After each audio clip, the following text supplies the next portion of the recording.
혈액은 여러 가지 그 구성 요소로 되어 있는데요. 그 안에는 당연히 콜레스테롤도 떠다니고 있습니다. 그래서 콜레스테롤가 제로가 아니에요. 항상 어느 정도 수준이 떠다니고 있는데 이 콜레스테롤이 혈관의 어떤 문제로 인해서 그 안에 내피에 문제가 있다면 이 콜레스테롤이 거기에 달라붙습니다.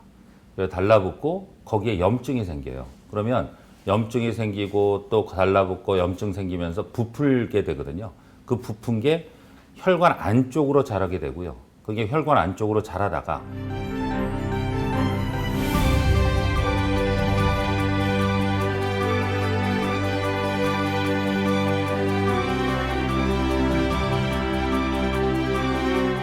그 내피 정도 되는 부위, 둘러싸고 있는 부위가 파열이 난다면 그렇다면 이게 흘러나오면서 혈전을 형성하게 되고요. 그게 혈전이 혈관 안을 다 메우게 되면 그때는 이제 완전히 폐쇄가 됨으로 인해서 혈액이 공급되지 않거든요.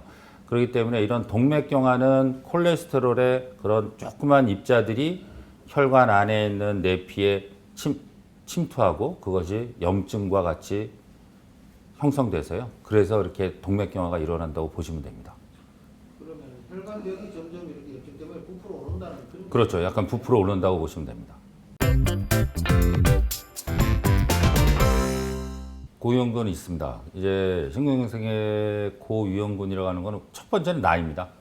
그래서 연령이 점점 늘어날수록 특히 노화될수록 혈관도 같이 노화가 되기 때문에요. 그리고 이제 연령이 가장 크고 두 번째로는 가족력이 있습니다. 그러니까 집안에 이런 협심증이나 심근경색을 앓은 그런 가족들이 있다 그러면 본인도 하나의 위험인자를 갖고 있는 거고요. 그 외에 이제 특히 고지혈증, 당뇨, 고혈압, 그리고 흡연, 그 외에 음주, 또 운동 부족 같은 또는 비만, 대사증후군을 갖고 있는 이런 것들을 위험군이라고 할 수 있습니다. 고혈압을 지금 잘 물어봐 주셨는데 이게 제가 꼭 말씀드리고 싶었던 게 당뇨하고 고혈압하고 우리가 당뇨는 굉장히 당뇨병을 크게 생각을 하거든요. 맞습니다. 당뇨병이 굉장히 안 좋죠. 근데 고혈압도 아마 따지자면 당뇨만큼 아주 중요한 그런 질환이 있다고 보면 되는데요. 그 이유가 우리가 쉽게 설명드릴게요. 우리가 파이프 있잖아요. 집에 파이프가 있는데 거기에 이제 물이 흐르잖아요. 근데 고혈압이라는 그 수압이 너무 높아서 이게 정상은 우리 혈압으로 따지면 130, 80이 정상으로 한다면 이 130이 정상인데 압이 높아서 150, 160, 170으로 된다 그러면 그 파이프가 견디겠습니까? 못 견딥니다. 어떻게 되냐면 파이프를 혈관이라고 따져서 압이 높아지면 갈라지기도 하고 터지기도 하고 또는 그 안에 찌꺼기가 끼기도 하고 이렇게 생각하시면 되기 때문에요. 이런 여러 가지 원인들이 다 고혈압에서 오는 거기 때문에 이 심장혈관, 특히 관상동맥에 그런 고혈압을 갖고 있다면 이런 동맥경화가 잘 올 수 있는 조건을 아마 고혈압이 제공해 준다고 볼 수 있으면 됩니다. 남성의 연령대를 보면 45세 이상을 위험 요인을 갖고 있다고 하고요.